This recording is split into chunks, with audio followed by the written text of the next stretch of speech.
Hi, this is Charles Assisi here on behalf of Team Founding Fuel. Now, last year, a few months after it was evident that COVID isn't going anywhere in a hurry, we reached out to Dr. Siddhika Panjwani. She's a neuropsychologist affiliated to the Institute of Public Health and Leelavati Hospital in Mumbai. We asked her to share with us what is it that she is a witness to in her daily clinical practice. A theme Siddhika impressed upon us is how mentally vulnerable senior citizens are and offered some recommendations on how to help them when they need it most.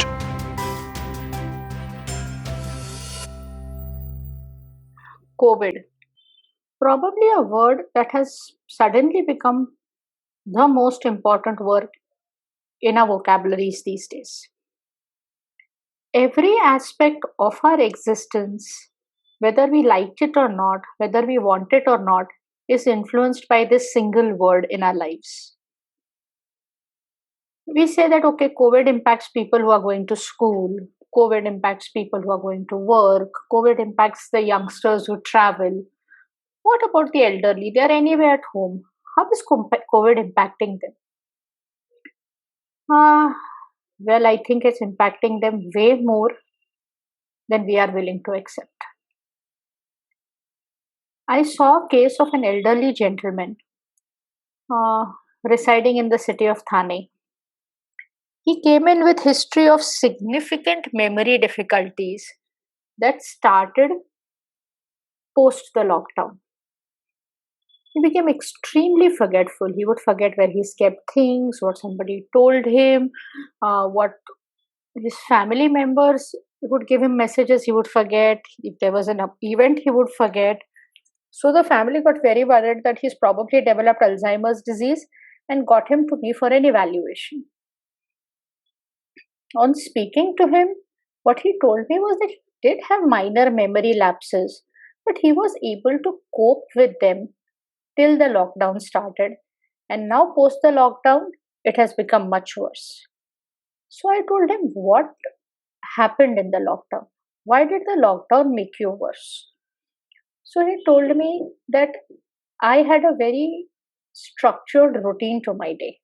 So I would go down for a walk with my friends, have the morning tea with them, get vegetables and milk for the house, come back, read my newspaper, then do some religious stuff, probably eat lunch, have a nap in the afternoon. Then evening they had a park where they would meet all of them, chat with each other. So both the husband and the wife would go to the park, and they had other couples who were friends in the same vicinity, and they would spend the evening together.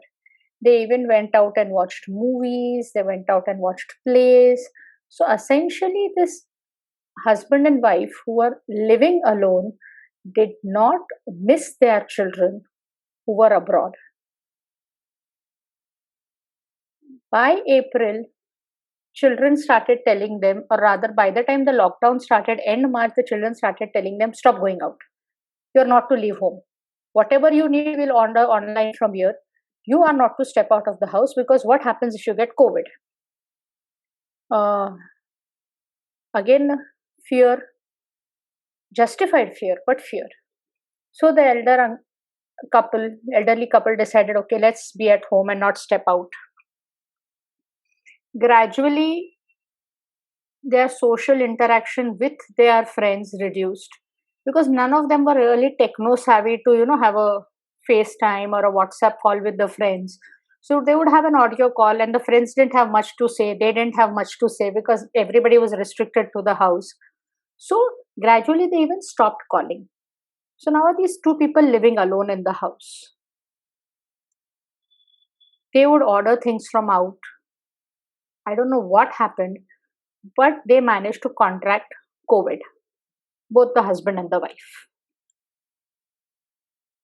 Now, since they were living alone, the government authorities decided it was safer to move them to a COVID center where they would be taken care of because they would not be capable of taking care of each other in case they worsened. So, they were moved to a COVID care center. Unfortunately, his wife could not survive the infection because she had other comorbid conditions. The uncle became much worse in terms of his brain function after that. So he kept feeling that his family has abandoned him. He's stuck in this place, which is a COVID care facility. He is unwell. His children are not coming to see him. Nobody came for his wife's funeral.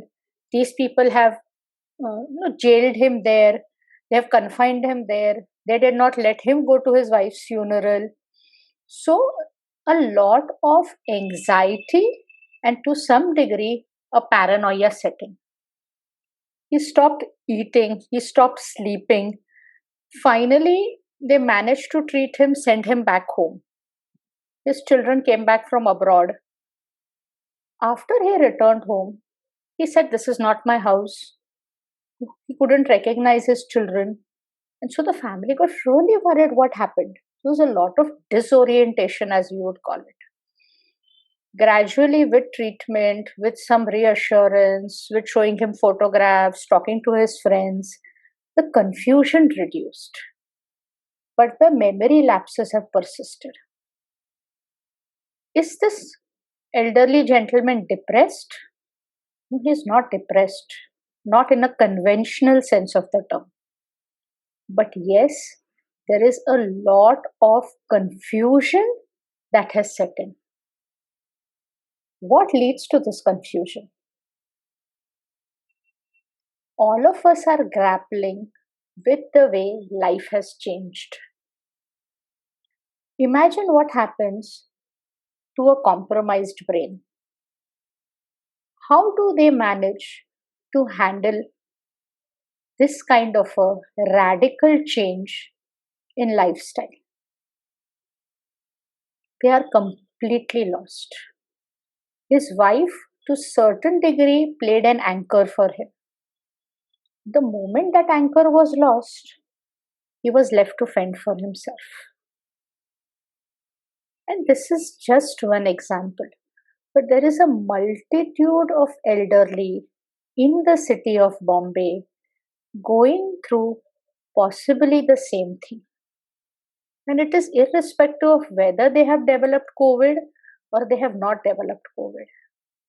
The fear that they may potentially develop it is there. The fear that they will die alone and there will be nobody to see them is there. The fear that it is possibly the last few years of their life and they are not able to live the way they would want to is there. And it has taken a toll on them. So, when in a younger group we are seeing more depression, anxiety, in the elderly group we are seeing a lot more of memory changes and confusion. So, how do we deal with this? We need to have a support system for these elderly people in the house.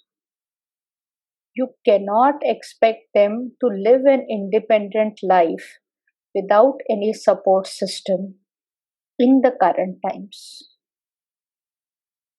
Secondly, if the elderly person has a cognitive challenge, do check with the hospital authorities if you are allowed to visit in a PPE kit. If they can make a video call and give it to you, where at least they can see you. They know that you are there for them. The sense of abandonment definitely will reduce. One of the major causes of confusion is I am left to my wares. Another example that comes to me is of an elderly lady who had a similar episode of confusion and disorientation, and she kept crying, saying that her parents have left her in an orphanage and nobody is coming to take her. Because in her disorientation, she had reversed to a time of life where she was actually living in an orphanage. And the same sense of abandonment returned now. So, in trying to protect our elderly, are we causing more harm to them? That's a question I think all of us need to answer. I am in no way denying that we need to put the safety to the wind. No. Safety is of paramount importance, but not safety at the expense of somebody's mental health.